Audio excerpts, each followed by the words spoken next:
আচ্ছা, তোমাদের অঞ্চলে কী নাম ধরে ডাকে এই মাছটাকে? কিন্তু আমাদের এখানে না তরোয়াল মাছ বা ফিতে মাছ বলে। অনেকের ওখানে তো অনেক ধরনের নাম দিয়ে ডাকে। আমাদের এখানে যা ডাকে সেটাই বললাম। নুন হলুদ দিয়ে মাছটাকে মাখিয়ে নিচ্ছি, মাখিয়ে রেখে দিলাম।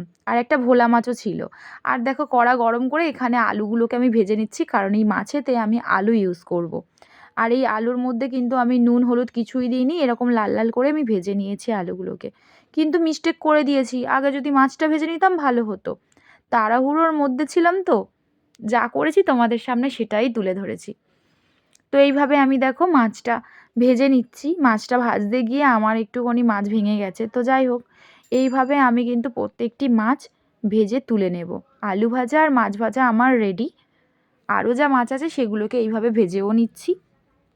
আর মাছের কড়াই যে তেল ছিল সেই তেলেতে আমি দিয়ে দিচ্ছি পেঁয়াজ আর কাঁচা লঙ্কা, দিয়ে ভালো করে এটাকে আমি নাড়িয়ে নেব। তোমাদের যদি ভিডিওটা ভালো লাগে লাইক কমেন্ট সাবস্ক্রাইব করতে একদম ভুলবে না, আমার পাশে থেকো।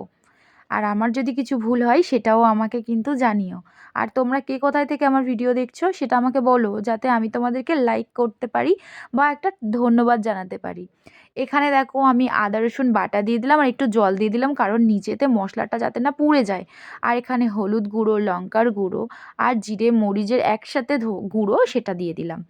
দিয়ে আমি ভালো করে মশলাটাকে কষিয়ে নিচ্ছি, যতক্ষণ না একটু হালকা হালকা তেল উঠে আসছে। দেখো তেল উঠে এসেছে। আর এই জায়গাতেই আমি দিয়ে দিচ্ছি টমেটো কুচি। টমেটো কুচিটা দিয়ে খানিকক্ষণ ভালোভাবে নাড়িয়ে নেব।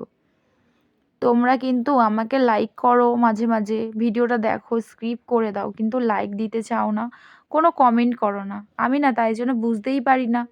তো যাই হোক, তোমরা কিন্তু এবারে আর ভুল করো না। দেখো টমেটো কষানো হয়ে যাওয়ার পরে আমি ওই ভেজে রাখা আলুগুলো দিয়ে দিলাম। দিয়ে ভালো মতো নাড়িয়ে নিচ্ছি। যখনই এডিট করছি না তখন বিশ্বাস করো মাছ রান্নাটা এত সুন্দর হয়েছিল, এখন জিভ দিয়ে আমার জল আসছে। সত্যি খুব সুন্দর হয়েছিল। তো দেখো ভালো করে এটাকে আমি মিশিয়ে নিয়েছি, আর এই জায়গাতে পরিমাণ মতো জল ঢেলে দিচ্ছি, দিয়ে খানিকক্ষণ ফুটতে দেব। তো এত সুন্দর রান্নাটা হয়েছিল, আমার হাজবেন্ড রাতে এসে বলছিল কি একটু আলু টালু বেঁচে আছে কি নেই। আমি বললাম হ্যাঁ হ্যাঁ আছে। দেখো তারপরে আমি কিন্তু এক এক করে মাছগুলোকে দিয়ে দিচ্ছিলাম। তো অনেক জায়গা না রূপালি মাছ বলেই মাছটার নাম আমি শুনেছি। আর মাছগুলো দেওয়ার পরে আমি ভালোভাবে ধনেপাতা দিয়ে দিচ্ছি। তো তোমাদের ওইদিকে কী বলে ডাকে মাছগুলোর নাম সেটা আমাকে কিন্তু কমেন্টে জানিও, ঠিক আছে? আর এইভাবে দেখো ফুটে ওঠার পরে মাছ রান্নাটা পুরো রেডি। কি ডেলিশিয়াস লাগছে না? সত্যিই ওয়াও!